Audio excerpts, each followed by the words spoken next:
आज की वीडियो में रिफ्लेक्शन के बारे में समझेंगे। रिफ्लेक्शन के क्या नियम होते हैं, रिफ्लेक्शन किन किन बातों पर निर्भर करता है, तल चिकना है तब रिफ्लेक्शन ज़्यादा होगा, खुरदरा है तब रिफ्लेक्शन ज़्यादा होगा, इन सब बातों का डिटेल में अध्ययन करेंगे। साथियों, अगर आप हमारी चैनल पहली बार विजिट कर रहे हो तो चैनल को सब्सक्राइब करना ना भूलिए। तो शुरुआत करते हैं आज के ब्यूटीफुल लेक्चर की। प्रकाश का परावर्तन, पहले इस बात को समझते हैं परावर्तन होता क्या है। तो आपका M2 एक चिकना तल है और ये बिंदु O है, ये कण OP है। जो कण A के तल से टकराती है उसका नाम होता है आपतित किरण, और जिस बिंदु पर टकराती है उसका नाम होता है आपतन बिंदु। और ये OP कण तल से टकराने के बाद वापस उसी माध्यम में लौट गई तो OR क्या है आपकी परावर्तित किरण। आपतन बिंदु पर साथियों जो सीधी रेखा होती है वो नॉर्मल कहलाती है, यानी अवलंब कहलाती है। अगर हम इस एंगल की बात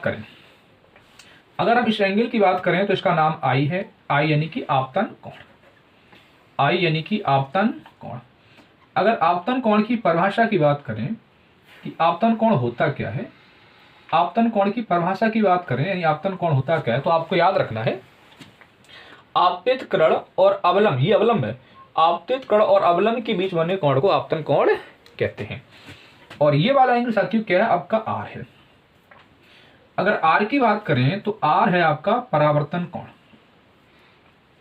R क्या है आपका परावर्तन कोण।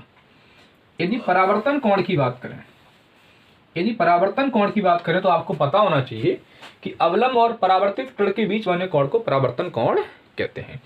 अवलंब और परावर्तित किरण के बीच बने कोण को हम परावर्तन कोण कहते हैं। तो ये आपतन कोण हो गया, जी आपका परावर्तन कोण हो गया, जी आपकी आपतित किरण होगी, जी आपकी परावर्तित किरण हो गई, जी आपका अवलंब हो गया, जी आपका आपतन बिंदु हो गया। इस सब बातों का हमने अध्ययन कर लिया।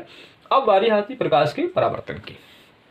तो ये प्रकाश की किरण है, एक चिकने तल से टकराई और टकराने के बाद वापस उसी माध्यम में लौट गई, तो वापस उसी माध्यम में लौट जाना ही साथियों क्या है, परावर्तन। अब इसकी परिभाषा कैसे बनाएंगे।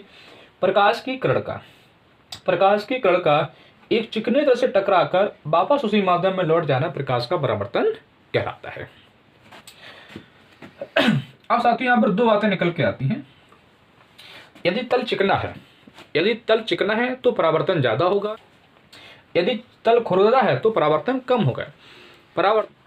अब तो प्रकाश के परावर्तन के प्रकार की बात करते हैं कि प्रकाश के परावर्तन कितने प्रकार के होते हैं। तो याद रखना है परावर्तन आपके दो प्रकार के होते हैं। नंबर एक नियमित परावर्तन, है साथियों नियमित परावर्तन, और नंबर दो है आपका अनियमित परावर्तन, यानी रेगुलर रिफ्लेक्शन और इरेगुलर रिफ्लेक्शन। अब पहचान कैसे करेंगे कौन नियमित परावर्तन है कौन अनियमित परावर्तन। ये आपका एक चिकना तल हो गया, इस चिकने तल का नाम हमने दे दिया M1 और M2। ये आने वाली प्रकाश की किरण है, आने वाली प्रकाश की किरण टकराने के बाद उसी माध्यम में साथी वापस लौट जाती हैं और एक कण आपकी जी हो गई। इस तरह से हमने दो किरणें डाल के देखी। तो हमने क्या देखा, यहाँ पे हमने एक बात का अध्ययन किया कि पहली वाली ये कण है टकराने के बाद वापस लौट रही है और दूसरी वाली ये कण टकराने के बाद वापस लौट रही है। तो ये कण परस्पर कैसी हैं, समांतर हैं। यानी कि परावर्तित कण यदि परस्पर समांतर हैं तो साथियों वो हो जाएगा आपका नियमित परावर्तन। यदि घटना साथियों ऐसी हो जाए, जी आपका एक तल है, खुरदरा तल है मान के चलो, एक कण आपकी जे आ रही है इस तरह चली गई और दूसरी कण आपकी ये है साथियों इस तरह से चली गई काटती हुई। तो हमने देखा जे वाली कण और जे वाली कण परस्पर कैसी हैं, समांतर रही हैं। यानी यहाँ पर ये बात स्पष्ट हो जाती है कि यदि परावर्तित कण परस्पर समांतर नहीं है तो साथियों अनियमित परावर्तन होगा, यदि परावर्तित कण परस्पर समांतर है तो आपका नियमित परावर्तन होगा। अब रूल ऑफ रिफ्लेक्शन की बात कर लेते हैं। परावर्तन के नियम कितने होते हैं। परावर्तन के